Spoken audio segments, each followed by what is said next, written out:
Imagine waking up every day with power. No blackout, no noise, no fuel. A home that runs 24/7 on solar. Let me show you how to build it. 1 minute you're working, next thing, phew, power is gone. And fuel, expensive. But there's a better way. Solar energy is the freedom we've been searching for. Clean, silent, reliable, and it works even when the grid doesn't. First step, calculate your load. Add up the wattage of your lights, fan, TV, fridge, everything. If you don't know your power needs, you can't size your system. Next, choose your panels. More watts means more daytime power. A 550W panel is a beast. Even on cloudy days, it still gives good output. Then comes storage, your battery. Lithium lasts longer and charges fast.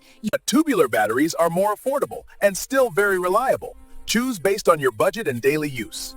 The heart of your solar is the inverter and charge controller. Look for a pure sine inverter with MPPT. Inverter is doing one thing. It handles power efficiently and keeps your battery healthy.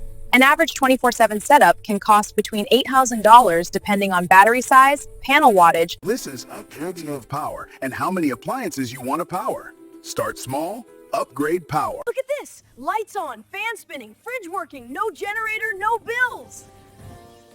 Solar brings peace. Just sun plus panels, good storage. That's it. If you're ready to stop depending on the grid, solar is the future. Like, share, and subscribe, and I'll show you how to build your own system step by step.